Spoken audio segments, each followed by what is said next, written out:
আমার দিনটা শুরু করলাম ঠাকুর নমস্কার করে।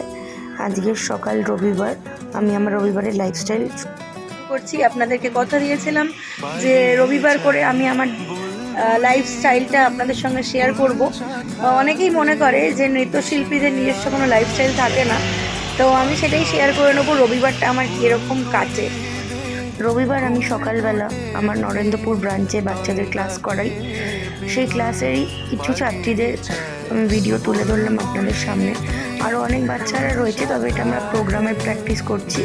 আমাদের সামনে যে অনুষ্ঠান আছে সেটার জন্য ওরা রিহার্সাল করছে, এবং তারপর আমি ওদেরকে ক্লাস করিয়ে স্নান করে রান্না করে খাওয়া দাওয়া করে আমি প্রস্তুতি নিই আমার নেক্সট ক্লাসে যাওয়ার জন্য। আমি 3টের মধ্যে বাড়ি থেকে বেরিয়ে যাই, সেটাও আপনার সাথে শেয়ার করছি। আমার হাজব্যান্ড আমাকে আবার সি অফ করে দিল। আমি চলে যাচ্ছি লিফটে করে গ্রাউন্ড ফ্লোরে।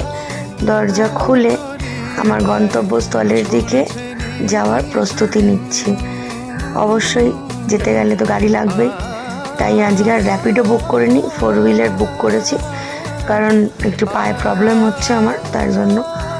এবং তাছাড়া আমি কি করছি, কিভাবে আমার রবিবারটা যায়, সেইটাই আপনাদের সঙ্গে শেয়ার করব। তাই সেই ভিডিওটা শুরু হলো আমার রাস্তায় যাওয়া থেকে।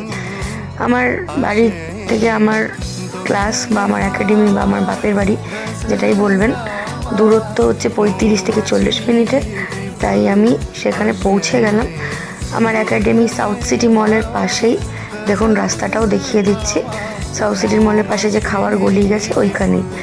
এবং আমি আমার বাড়ি ঢুকছি বাড়ির দরজা দিয়ে। এবং আমার বাড়িতে ঢুকে সবার প্রথম যেটা দেখাবো, সবার খুব কৌতূহল আমার বাড়ির ঠাকুরঘর নিয়ে, সেটাই একটু আপনাদের তুলে দেখাবো। আমার ঠাকুরঘর এবং আমার ক্লাসরুম একসঙ্গে অ্যাটাচ করা। তো স্টুডেন্টদের থেকে পাওয়া কিছু উপহার আমি দেওয়ালে সাজিয়ে রেখেছি। এবং আমার ঠাকুরঘর, যার আমার ইষ্ট দেবতা শ্রীকৃষ্ণ বা শ্রীহরি, তারই পুজো করা হয় আমার বাড়িতে। এবং এটা আমার ক্লাসরুম, হয়তো খুব ছোট স্পেসিয়াস, বা সেখানেই ক্লাস করাই আমি। আমার কিছু বড় ব্যাচের নতুন ছাত্রীদের সাথে আমি আলাপ করিয়ে দিলাম আপনাদের সাথে, যারা বিগিনার ক্লাস করছে। বিগিনার ক্লাসের কিছু স্টেপস ওদেরকে শেখাচ্ছি আমি। চেষ্টা করি নিজের হাতেই পুরোটা কন্ট্রোল করার, ক্লাসটা তাহলে আরও সুন্দর করানো যায়। যতদিন পাচ্ছি নিজের হাতেই অবশ্যই করাবো। ভবিষ্যতে ভেবে দেখব টিচার রাখবো কিনা। এটা আমাদের প্রোগ্রামের একটা রিহার্সালের ভিডিও চলছে। সেই রিহার্সালটা আমাদের একটা কবিতার ওপরে, আমরা আবৃত্তির ওপরে করছি। পারফরমেন্সটা নারী শক্তির ওপর, সেটাই আমার 2 ছাত্রী করে দেখাচ্ছে।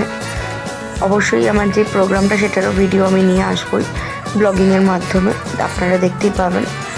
এবং আমার এই 2 ছাত্রী ভীষণ হার্ডওয়ার্কিং। তারা একাডেমির সব কাজ সুন্দর করে গুছিয়ে করে এবং ভালোবাসা দিয়ে করে, সেটাই ওরা রিহার্সালের মাধ্যমে দেখাচ্ছে ওদের ডেডিকেশনটা। আমাদের একাডেমির পিকনিকের পোস্টার আপনাদের সাথে শেয়ার করলাম। সামনেই আমাদের পিকনিক আছে জানুয়ারি মাসে। আপনারা যদি চান পার্টিসিপেট করতে পারেন আমাদের পিকনিকে। আর এই গিফটটি রাধাকৃষ্ণের আমার ছাত্রী আমায় দিয়েছে। আমার ছাত্রীদের একটা সুন্দর ফটো দিয়ে আজকের ব্লগ আমি শেষ করলাম।